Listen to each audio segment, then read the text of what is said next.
శుభకార్యాలకు పూజార్ల కోసం వెతుకుతున్నారా? పూజారీస్.com లో అతి తక్కువ ధరలకే పూజార్లను ముందే బుక్ చేసుకోండి. వెంటనే కాల్ చేయండి.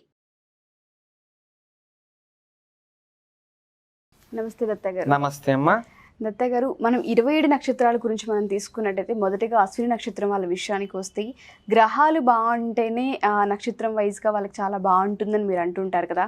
మరి వాళ్ళ గ్రహాల విషయానికి వస్తే అశ్విని నక్షత్రం వారి యొక్క గ్రహ స్థితిగతులు ఎలా ఉన్నాయి, వాళ్ళకు ఒకవేళ గ్రహం యొక్క పరిస్థితి కనుక బాగా లేకపోతే వాళ్ళు చేసుకోవాల్సిన పరిహారాలు ఏంటి, అటు ఎడ్యుకేషన్ కానీ లేకపోతే వ్యాపారం కానివ్వండి, డబ్బు గురించే కానివ్వండి, కొంతమందికి సంతానలేమి సమస్య ఉంటుంది. మరి వాళ్ళందరికీ చిన్న చిన్న పొరపాట్లు ఏమన్నా ఉన్నా కానీ అవి సరిదిద్దుకోవాలంటే ఏ విధంగా అంటారు? శ్రీమాత్రే నమః. అందరికీ నమస్కారం. సర్వమంగళ మాంగళ్యే శివే సర్వార్థ సాధికే శరణ్యే త్ర్యంబకే దేవి నారాయణి నమోస్తుతే. అందరికీ నమస్కారం. మనం ఈరోజు తెలుసుకునేది అశ్విని నక్షత్రం. అశ్విని నక్షత్రం యొక్క తత్వం ఏంటి, అశ్విని నక్షత్రం యొక్క స్వభావం, అదేవిధంగా గ్రహస్థితులు ఏవి అనుకూలంగా ఉంటాయి, అవన్నీ కూడా మనం తెలుసుకోవడం వల్ల 10 మందికి ఎప్పుడు కూడా అమ్మా ఈ అశ్విని నక్షత్రం వాళ్ళు ఎప్పుడు 10 మందికి సహాయం చేయాలనుకుంటుంటారు, అందరికీ కూడా సహాయపడుతూ ఉంటారు. అదేవిధంగా అన్నిట్లో స్పీడ్ ఉంటారు. అశ్విని అంటే ఎప్పుడు కూడా అశ్వము అంటే గుర్రం ఏ విధంగా అయితే స్పీడ్గా వెళ్తూ ఉంటుందో వీళ్ళ ఆలోచనలన్నీ కూడా మనం ఎవరికైనా సహాయం చేస్తే బాగుండు కదా అనుకునేలోపు వీళ్ళు సహాయం చేసి కూడా వస్తారు. అంటే అంత మంచి స్వభావం ఎక్కువ ఉంటుందన్నమాట. అయితే ఏంటంటే జాతక పరంగా ఇంత బాగున్నప్పుడు కూడా కొన్ని పూర్వజన్మ సుకృతం, ఇహజన్మ సుకృతం అని 2 ఉంటాయన్నమాట. పూర్వజన్మలో చేసుకున్న కర్మ ఫలితం అంటే గ్రహాలు కనుక ఏదైనా నీచ గ్రహాలు ఉంటే కనుక అప్పుడు ఏమవుతుందంటే ఎంత స్పీడ్ వెళ్ళినా ఎంత చేసిన దానికి కృషికి ఫలితం అనేది ఉండదన్నమాట. అంటే కొంతమంది చూసారా, ఎంత చేసినా ఓవర్ యాక్షన్ చేస్తున్నారనో లేదంటే కావాలని చేస్తున్నారనో ఎక్కిరిస్తున్నారనో అలా మాట్లాడతారు. కానీ వీళ్ళేదో మంచి చేసినా పక్కవాడికి అయితే ఖచ్చితంగా ఇది చెడుగా కనపడుతూ ఉంటుంది కొన్ని గ్రహాల వల్ల. కాబట్టి ముందుగా ఏంటంటే ముందు ఆదిత్యాది నవగ్రహాలు ముందు పరిశీలించాలి. మేషరాశికి అదేవిధంగా వృషభ రాశికి అన్ని రాశులకి మనం పరిశీలించగా ఏదైతే గ్రహం బాలేదో అదేవిధంగా తెలుసుకుంటాం. అదేవిధంగా రాశికి 3 గ్రహాలు ఉంటాయి, అశ్విని భరణి కృత్తిక. కాబట్టి ఇలాంటి నక్షత్రంలో మేషరాశికి వర్తిస్తుంది. అయితే ప్రప్రథమంగా మనం రాశుల గురించి కాదు కాబట్టి నక్షత్రాల గురించి తెలుసుకుంటున్నాం కాబట్టి ముందుగా అశ్విని నక్షత్ర స్వభావం చెప్పాం కదమ్మా, ఈ విధంగా ఉంటుంది. అయితే అశ్విని నక్షత్రంలో తండ్రి నుంచి సపోర్ట్ బాగుంటుంది, అన్నిట్లో కూడా బాగుంటుంది, ఆరోగ్యంగా ఉంటారు, అన్నిట్లో కూడా ప్రతి విషయంలో కూడా బాగా స్పీడ్గా ఉంటారనమాట. అంటే రవిగ్రహం ఎప్పుడు కూడా అశ్విని నక్షత్రానికి మంచి చేకూరుతూ ఉంటాడు. అది యోగ్యమైన నక్షత్రం కాబట్టి అశ్విని నక్షత్రానికి ఎక్కువగా కూడా సూర్యుడి యొక్క సపోర్ట్ బాగుంటుంది. అంటే తండ్రి నుంచి సపోర్ట్ అందుతుంది. ఏదైనా సరే చాలామంది ఏంటంటే అబ్బాయి అయినా సరే అమ్మాయి అయినా సరే తండ్రి నుంచి మంచి సపోర్ట్ అందుతుంది అంటే మనం తెలుసుకోవాలి. సపోర్ట్ అందుతుంది అంటే ఏంటంటే రవిగ్రహం బాగుంది అని. సపోర్ట్ లేదు అంటే తండ్రి నుంచి సపోర్ట్ లేదు అనుకోండమ్మా, ఇది ఎవరో చెప్తే రాదు, మనకి సొంతగానే తెలుస్తుంది. ఒకవేళ సపోర్ట్ లేకపోతే మన జాతకంలో రవి నీచంగా ఉన్నాడు అని దాని అర్థం అనమాట. కాబట్టి ఈ రవిగ్రహానికి సంబంధించింది రవిగ్రహ కవచం అవ్వచ్చు, రవిగ్రహ స్తోత్రం అవ్వచ్చు, రవిగ్రహ సంబంధించిన ఏదైనా సరే జపం కానీ పారాయణం కానీ చేసుకోవచ్చు.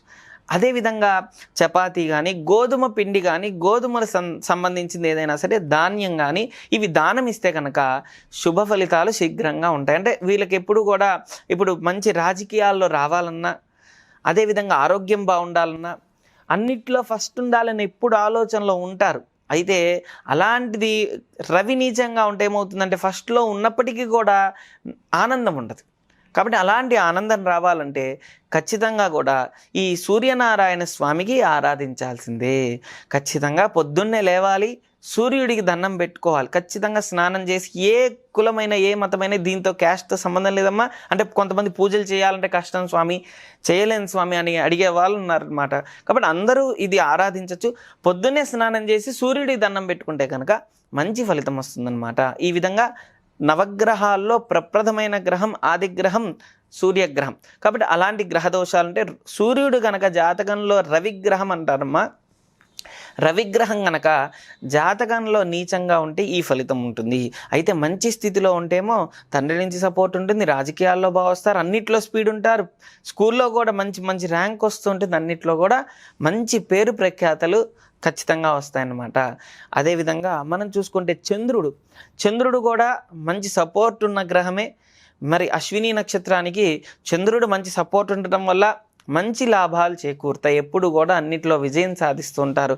అంటే మనసు ప్రశాంతత ఉంటుంది. ఏ పని చేసినా కానీ ఖచ్చితంగా కూడా 1కి 10 సార్లుగా ఆలోచిస్తారు. చంచల స్వభావం చంద్రుడి కారణమైనప్పటికీ కూడా, అంటే చంచలం ఇక్కడ స్థిరంగా ఉండదు, అక్కడ స్థిరంగా ఉండదు, అక్కడ స్థిరంగా ఉండదు అనే ఆలోచనలు ఉన్నప్పటికీ కూడా చంద్రుడు, కానీ అశ్విని నక్షత్రం వారికి చంద్రుడు మంచి స్థితిలో ఉండటం వల్ల మేధా సంపన్నులు అవుతారు, మేధా సంపన్నులు కలిగి ఉంటారని చెప్పి దాని అర్థం అనమాట. అదేవిధంగా జాతకంలో గనక మానసికంగా ఎవరికైనా సమస్యలు ఉంటే జాతకంలో చంద్రుడు నీచంగా ఉన్నాడు అశ్విని నక్షత్రం వారికి అని చెప్పి అర్థం అనమాట. కాబట్టి అశ్విని నక్షత్రంలో చంద్రుడు నీచంగా ఉండటం వల్ల మానసికంగా సమస్యలు కలుగుతుంటాయి. వీళ్ళకి చంద్రుడు నీచంగా ఉన్నాడు అనడానికి సింటమ్స్ కొన్ని ఉంటాయి. అది ఎలా తెలుస్తేనే కదమ్మా మనం ఇప్పుడు సమస్య ఏంటంటే ఎన్నో హాస్పిటల్స్కి పోయాం, ఎన్నో చోట్ల చూపించుకున్నాం, కానీ తగ్గట్లేదు. అంటే వ్యాధి ఏంటో తెలిస్తే కదా దానికి మనం ఎంబడే పరిష్కారం దొరుకుతుంది. కాబట్టి మానసికంగా సమస్యలు కానీ ఇవన్నీ ఉంటే చంద్రుడు నీచంగా ఉన్నట్టు. తినేటప్పుడు అన్నం తినేటప్పుడు అన్నం ఇసిరేసినా, అదేవిధంగా అన్నం మీద ఇంట్రెస్ట్ లేకపోయినా, చూడండి కొంతమంది తీర్థం తీసుకునేటప్పుడు పాల అంటారు, అదేవిధంగా కొంతమంది పెరుగు తీసుకోరు. పెరుగు జాతకంలో శుక్రుడు నీచంగా ఉంటే పెరుగు తీసుకోరు, అంటే వాళ్ళ మనసుకి అది ఇంట్రెస్ట్ కలగదు. అదేవిధంగా పాలు కూడా చీచీ పాలు అంటారు. అందుకే అమ్మ ఇప్పుడు మీరు నిజంగా యథార్థం మాట్లాడుతున్నాను, చిన్నపిల్లలు చాలామంది పాలు నాకొద్దు, నాకు ఇంట్రెస్ట్ లేదు అంటుంటారు. వాళ్ళకి ఎవరికి కూడా ప్రేమలు చాలా తక్కువ ఉంటాయి. ఏదన్నా అంటే సెన్సిటివ్ అండి మా పిల్లాడు అంటారు, కానీ సెన్సిటివ్ తత్వం కాదమ్మా, అది అలవాటు చేస్తున్నారు. జాతకంలో చంద్రుడు నీచంగా ఉంటే పాలను ముట్టుకోరు. కాబట్టి చంద్రుడు జాతకంలో నీచంగా ఉన్నాడని అర్థం చేసుకోవాలి. అదేవిధంగా కుజుడు, ఈ యొక్క వాస్తవంగా అశ్విని నక్షత్రం వారికి కుజుడు బాగుంటాడు, మంచి స్థితి కలిగి ఉంటాడు, మంచి లాభాలు చేకూరుతాయి. రుణం ఎప్పుడూ కూడా ఒకరికి ఎంత రుణం చేస్తే మంచిదా, ఎంత రుణపడి అంటే వాళ్ళకి ఎంతైనా సహాయం చేయాలని. రుణం చేయడం అంటే ఏంటంటే వీళ్ళ దగ్గర వీళ్ళు ఏం ఆశిస్తుంటారంటే వీడు నాకు ఏదైనా ఇస్తూనే ఉండాలి, అంటే వీడికి ఏదో సహాయం చేస్తూనే ఉండాలి అనే స్వభావం ఎక్కువ ఉంటుంది. కాబట్టి ఎక్కువ శాతం ఇవ్వాలి, 10 మందికి సహాయం చేయాలి అనే స్వభావంతో ఎక్కువ శాతం కూడా ఇవ్వడం జరుగుతుంటుంది. అలానే ఇచ్చేటప్పుడు జాతకంలో కుజుడు నీచంగా ఉంటే ఇతను ఏం చేస్తుంటాడంటే అప్పులు చేస్తుంటాడు. అంటే ఇతనికి సంబంధం లేని విషయంలో కూడా వెళ్ళి సంతకాలు చేయడం, అలాంటి విషయాల్లో ఇరుక్కోవడం, అలా అప్పులు చేసి అనవసరంగా ఇబ్బంది పడడం జరుగుతుంది. కాబట్టి అలాంటి విషయాల్లో జాగ్రత్తగా ఉండాలి. జాతకంలో కుజుడు నీచంగా ఉంటే ఇతను భూమి సంబంధించి ఎంత ప్రయత్నించినా దొరకకపోతే కుజుడు నీచంగా ఉన్నాడు. అశ్విని నక్షత్రం వారికి ఈ జాతకంలో కుజుడు నీచంగా ఉన్నాడు కాబట్టి కుజుడు మంచి స్ట్రాంగ్ అవ్వడానికి కుజ కవచం కానీ అంగారక కవచం కానీ చేసుకోవడం వల్ల సత్ఫలితాలు తొందరగా వస్తాయి. కుజుడు నీచంగా ఉంటే ఏమవుతుంది, మా అబ్బాయి పప్పు తినండి జాతకంలో, అంతే అమ్మా. ఎప్పుడైతే మన ప్రవర్తన మనం తిన్నాం, మన తాతలందరూ తిన్నారు, మన పిల్లలు తినట్లేదంటే కారణం ఏంటంటే ఆ కిరణాలు సరిగా పడకపోవడం అవ్వచ్చు.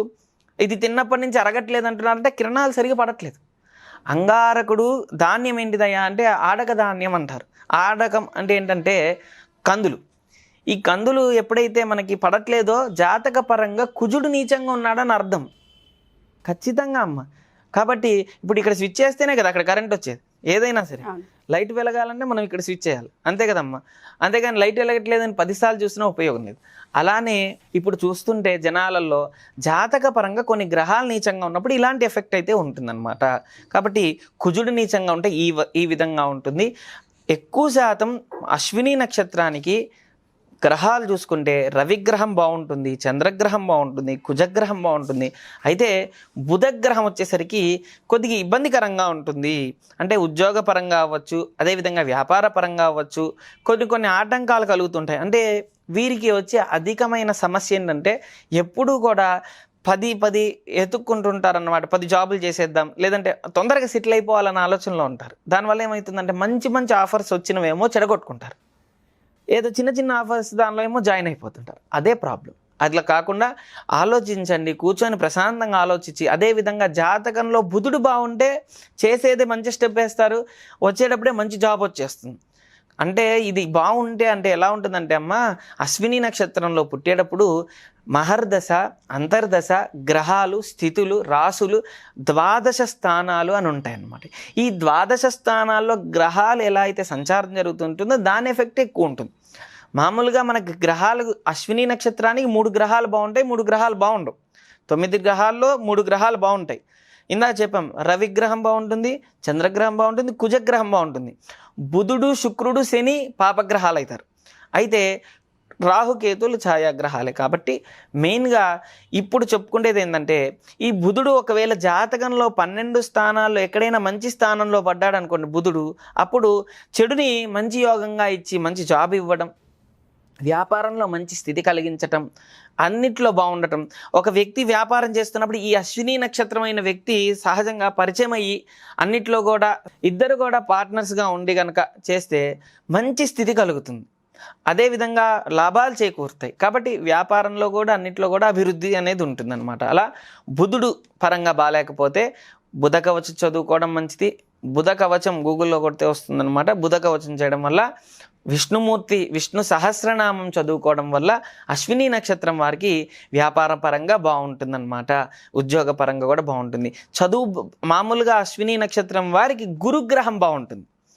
గురుగ్రహం, శుక్రగ్రహం కూడా ఏంటంటే చెప్పాను కదమ్మా, స్థానాలు బట్టి ఉంటుంది. కాబట్టి గురుగ్రహం బాగాలేకపోతే ఇప్పుడు మనకి ఏంటంటే ఫస్ట్ చెప్పుకోవాల్సింది, ఏ గ్రహం బాగాలేకపోతే ఏ విధంగా ఉంటుంది, దాన్ని ఏ విధంగా బాగా చేసుకుంటే సరిపోతుంది.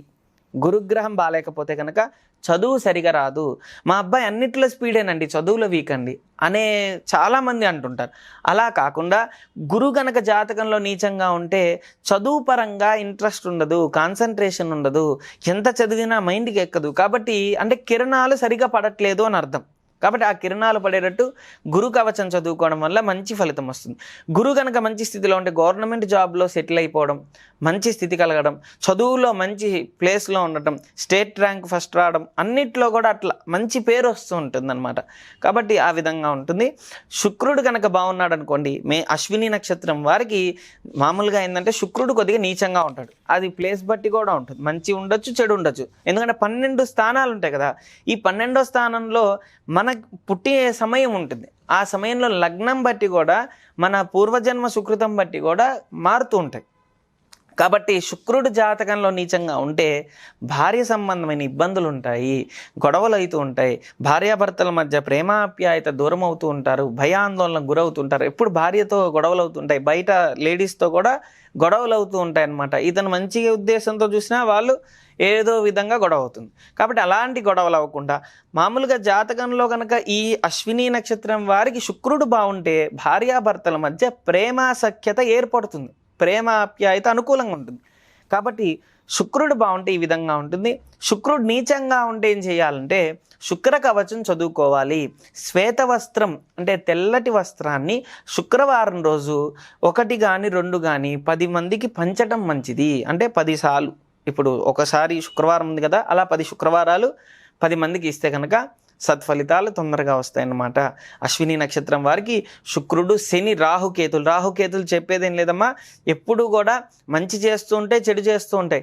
మన యొక్క స్థితిగతులన్నిటికీ కూడా రాహుకేతులు చాలా ప్రాముఖ్యత ఉందన్నమాట. అంటే స్థిరంగా ఉండాలన్నా, కాన్సన్ట్రేషన్ ఒక దాని మీద ఉండాలన్నా, చేసే జాబ్లో మన యొక్క నైపుణ్యం మంచి స్థితి రావాలన్నా రాహుకేతువులు అనమాట. కాబట్టి రాహుకేతువులు కనుక జాతకంలో కనుక నీచంగా ఉంటే స్థిరత్వం లేకపోవడం, ఒక కాన్సన్ట్రేషన్ లేకపోవడం, ఇప్పుడు మనమంతా చెప్పింది వాళ్ళకి అర్థం కాకపోవడం, ఇలాంటివన్నిటికి కూడా రాహువే కారణం. కాబట్టి రాహు కవచం చదువుకోవాలి. అదేవిధంగా 10 మందికి మినుములు సంబంధించిన గారెలు పంచాలి. మినుములు అంటే మనకి ఎప్పుడూ కూడా దోషం పోవాలి అని కాకుండా మనకి ఏదైతే స్థితి కలగాలో, గ్రహాలు బాగుండాలని చెప్పి మనం జాతకంలో ఈ 9 గ్రహాలు కనుక మంచి స్థితిలో ఉండాలి అనుకుంటే ఈ విధంగా చేస్తే కనుక సత్ఫలితాలు తొందరగా వస్తాయన్నమాట. థ్యాంక్ యూ దత్త గారు, థ్యాంక్ యూ సో మచ్. ఓం శ్రీ దత్తాయ నమః. ఓం శ్రీ దత్తాత్రేయాయ నమః.